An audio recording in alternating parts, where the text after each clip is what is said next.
Welcome to this explainer on fermentation technology. We are absolutely surrounded by a highly advanced, totally invisible engine that's driving the modern world from behind the scenes. It's this incredibly ancient practice that has essentially evolved into the absolute cornerstone of modern industrial biotechnology. And really, understanding it unlocks the secret to how so many of our everyday and highly advanced products are made. So let's kick things off with a bit of a brain teaser. What could your morning slice of toast, a cutting-edge, life-saving vaccine, and modern eco-friendly bioplastics possibly share? Well, the answer isn't a chemical ingredient. It's actually a biological workforce. At its absolute core, fermentation is a metabolic process. I want you to think of it like a tiny, microscopic factory. You've got these microorganisms that consume carbohydrates, like simple sugars, and they convert them into alcohol, organic acids, or gases. And the really fascinating part, they usually pull off this whole transformation entirely without oxygen. Here's our roadmap for today. We're going to cover the basics of fermentation, meet our microscopic workforce, take a look inside a bioreactor, explore applications from food to pharma, and finally, dive into the future of biomanufacturing. All right, let's jump right into part one, the basics of fermentation.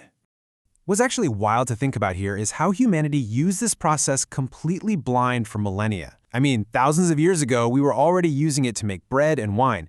Centuries ago, we had beer, yogurt, and cheese totally figured out, but we had no idea how it worked. It wasn't until the 19th century that Louis Pasteur finally uncovered this invisible workforce, proving once and for all that living microbes were the ones actually responsible for these incredible transformations.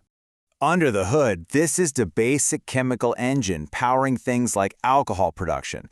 We start with glucose, right? C6H12O6. Yeast essentially eats this sugar, breaks it completely apart, and spits out ethanol and carbon dioxide gas. It's a simple, actually scratch that, it's not simple at all. It's a highly elegant, incredibly efficient chemical reaction powered entirely by nature.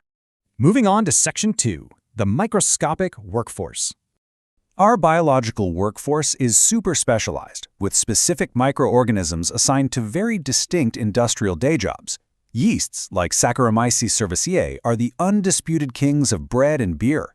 Bacteria, like Lactobacillus, give us yogurt and probiotics. And fungus, like Penicillium, they are the absolute powerhouses behind the life-saving antibiotics we rely on every day. Now, depending on exactly who we hire from that microscopic workforce, we get vastly different outputs. Alcoholic fermentation obviously gives us beverages and bioethanol fuels. Lactic acid fermentation yields your cheese and pickles. Acetic acid fermentation creates vinegar. And mixed acid fermentation produces vital industrial biochemicals. We literally just select the exact right tiny worker for whatever specific product we need to make. Okay, section 3. Let's scale things up and step inside the bioreactor.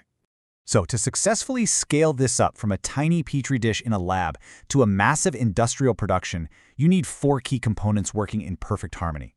First, the biological agent, our microbe.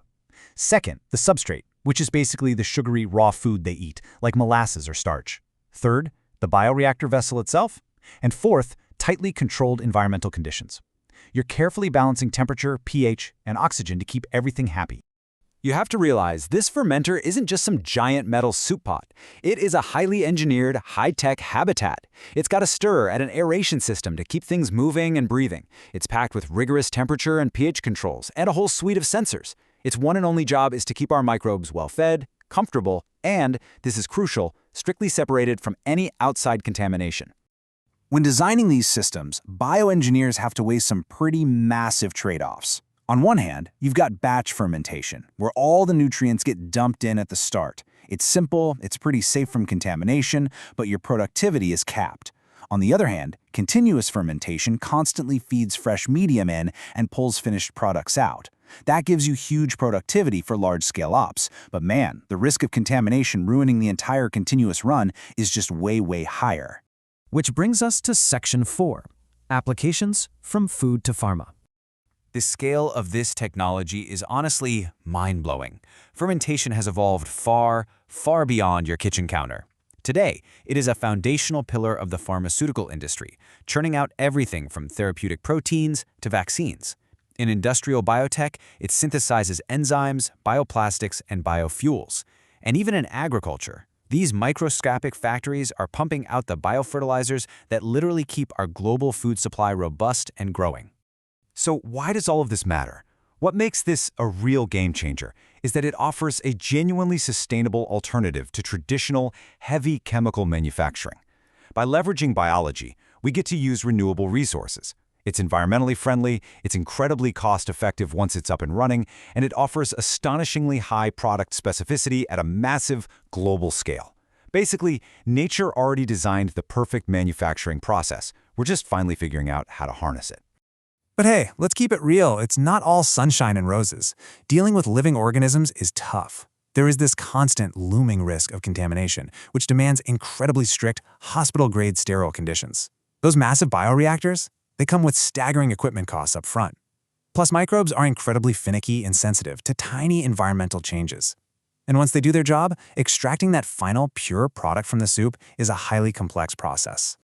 Let's wrap things up with Section 5, the future of biomanufacturing. This is where it gets super sci-fi. We aren't just foraging for useful microbes in nature anymore. We are actively designing them. Using genetic engineering, we can modify microbes to drastically, and I mean drastically, improve product yields. With synthetic biology, we're engineering entirely new biological systems from scratch to produce highly valuable custom compounds. Pair all of that with advanced AI and automation, and the efficiency of these biological factories is just skyrocketing. So as we continue to fully unlock the immense potential of this global bioeconomy, we really have to look around at our physical world and wonder. With precision fermentation now scaling up to produce everything from sustainable alternative proteins for our diets to advanced biofuels for our vehicles, what resource-heavy traditional manufacturing process will these invisible microscopic factories completely disrupt next? It's a fascinating question for sure, and one that is absolutely going to define the future of human industry.